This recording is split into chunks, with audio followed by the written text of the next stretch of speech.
फांसी दो, बेटी अब शर्मिंदा है, तेरे कातिल जिंदा है, बेटी अब शर्मिंदा है, तेरे कातिल जिंदा है, बेटी के हत्यारे को फांसी दो, फांसी दो, बेटी के हत्यारे को फांसी दो, फांसी दो, जनता को नहीं भड़की है, गुंडा देश की बेटी है, जनता को नहीं भड़की है, गुंडा देश की बेटी है, जनता को नहीं भड़की है, गुंडा देश की बेटी है, जनता को नहीं भड़की है, गुंडा देश की बेटी है, जनता को नहीं भड़की है, गुंडा देश की बेटी है, जनता को नहीं भड़की है, गुंडा देश की बेटी है, बेटी के हत्यारों को फांसी दो, फांसी दो, बेटी के हत्यारे को फांसी दो, फांसी दो, बेटी के हत्यारे को फांसी दो, फांसी दो, जनता को नहीं भड़की है, गुंडा देश की बेटी है, जनता को नहीं भड़की है, गुंडा देश की बेटी है, जनता को नहीं भड़की है, गुंडा देश की बेटी है, जनता को नहीं भड़की है, गुंडा देश की बेटी है।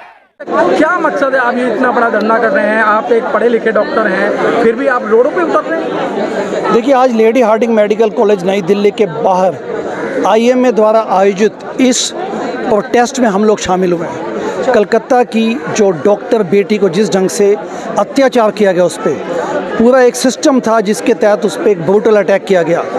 उनके पोस्टमार्टम में एक बड़ी अजीबोगरीब एक सूचना मिली कि 150 ग्राम या 150 ml सीमन उनके प्राइवेट पार्ट से पाया गया, जो कि शो करता है कि मल्टीपल लोगों ने ये दुराचार, अत्याचार एवं मोलेस्टेशन की है। और उसके बाद देखिए, जो सबसे अजीबोगरीब बात है, सब लोग ध्यान दें, वेस्ट बंगाल की मुख्यमंत्री जो कि हेल्थ मिनिस्टर भी हैं और होम मिनिस्टर भी हैं, सिक्योरिटी ऑपरेटर्स उनके पास है, वो प्रोटेस्ट पे निकल पड़ी है।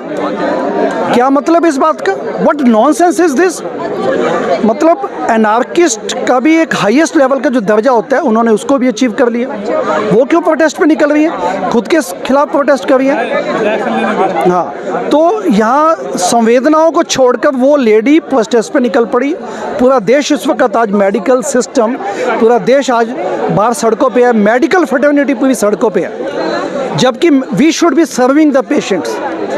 हमारी यूटिलिटी इसमें है कि हम लोगों की, पेशेंट्स की सर्विसेज उनको प्रोवाइड करें, जबकि सड़कों पे आना पड़ रहा है। तो ये शो करते हैं गवर्नमेंट अपैथी है, गवर्नमेंट की अपैथी है, इंसेंसिटिव है एवं भ्रष्टाचार एवं अत्याचार को रोकने में नाकाम है।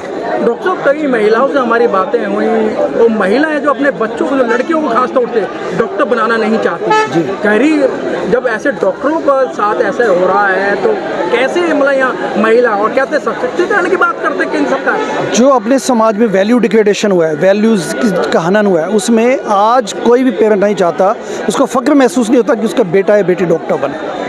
पर्याप्त एग्जाम्पल्स हमारे सामने हैं। तो आवश्यकता इस बात की है कि जो डॉक्टर्स की सैंक्टिटी है, मेडिकल फ्रेटर्निटी की सैंक्टिटी है, उनको प्रोवाइड किया जाए, उनको अच्छे पर्क्स मिले, उनको सिक्योरिटी मिले, ताकि वो अपना काम ठीक ढंग से प्रोफेशनल वे में कर पाए। डॉक्टर साहब, एक तरफ तो डॉक्टरों को भगवान का दर्जा दिया जाता है, चाहे जेंट्स है चाहे पुरुष है, कन्या को बड़े अच्छे ढंग से जमाया जाता है और पूरे 9 दिन 12 दिन की पूजा होती है। लेकिन सर, एक भाई को, एक बहन को या मतलब दूसरी बहन नज़र नहीं आती है, तो इस तरीके के जो कर्म होते हैं, तो ये कौन सी मानसिकता है ऐसी? मुझे लगता है कि जो मैं, क्योंकि USA में प्रैक्टिस करता हूँ एज ए नियोनेटोलॉजिस्ट, मैं देख पा रहा हूँ कि यहाँ पे पिछले कई सालों से अपने देश में, भारत में, जो वायलेंस अगेंस्ट डॉक्टर्स है, वो एक इस्टेब्लिश्ड अनफॉर्चुनेट फिनोमिनन बन चुका है। यानी कि कोई एंड ही नहीं उसका। गांव से लेकर, शहरों से लेकर, किसी भी हॉस्पिटल में जहाँ आप ये घटनाएं सुनते रहते हैं, ये अपने समाज के लिए बड़ी चिंता की बात है और ये बाहर नहीं देखने को मिलता अपने दूसरे देशों में। तो ये चिंता की बात है। और जैसा आपने कहा कि ओवरऑल डिग्रेडेशन हुआ है वैल्यू सिस्टम का, उसके तहत इस प्रकार की मैनिफेस्टेशंस आपको मिलती हैं। गवर्नमेंट को स्ट्रॉन्ग कानून बनाना चाहिए। सर, आप एक पढ़े लिखे लोग हैं, पढ़े लिखे डॉक्टर हैं, सर आप जंतर मंतर पर अपनी बात कहना चाह रहे थे, लेकिन यहाँ जो खाकी वर्दी है वो सरकार का साथ दे रही है, आपका साथ नहीं दे रही। आज ये देखिए, आप इतना अच्छा आपने क्वेश्चन उठाया, हमें खुशी है कि आपने क्वेश्चन उठाया। Lady Hardinge Medical College gate number 2 जहाँ पे हम खड़े हैं, से जंतर मंतर तक प्रोटेस्ट था। जंतर मंतर को करंट गवर्नमेंट ने एक बिल्कुल उसको नेस्तनाबूद कर दिया, वहाँ पे प्रोटेस्ट साइट को ख़त्म कर दिया गया, इतनी परमिशंस लगा दी गई हैं और आज हमें वहाँ पे रैली करने का आज हमें मतलब हमें डिसअलाउ कर दिया गया, पुलिस ने हमें रोका, कहते आप जो करना है यहाँ कीजिए।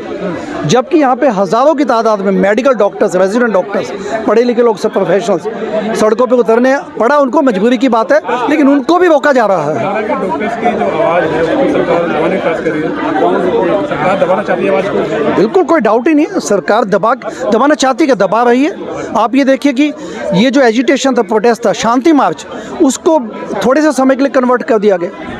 इट शोज़ कि गवर्नमेंट किस प्रकार से अपनी हाई पावर को इस्तेमाल करके आवाज़ को दबाना चाहती है, जबकि डेमोक्रेसी में freedom of speech and liberty is the fundamental rights. Sir, आप एक डॉक्टर नहीं हैं, उसके बावजूद भी आप रोड पर उतरकर डॉक्टरों का साथ दे रहे हैं, क्यों? देखिए, हम सामाजिक न्याय की बात करते हैं। आपसे हमारी पहले भी कई बार बात हो चुकी है। भारतीय लिबरल पार्टी का मैं महासचिव हूँ और यहाँ पे एक डॉक्टर बेटी के साथ अन्याय हुआ है। सामाजिक न्याय का मतलब ये होता है कि समाज के हर वर्ग के साथ न्याय हो। जो लोग मानव की जान बचाते हैं, उन्हीं की जान को अगर खतरा हो तो समाज कहाँ पे पहुँच रहा है आज हमारा।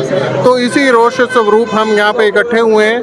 हालांकि मैं डॉक्टर नहीं हूँ, मेरा बेटा डॉक्टर बन रहा है और समाज में डॉक्टर्स की एक अहमियत होती है,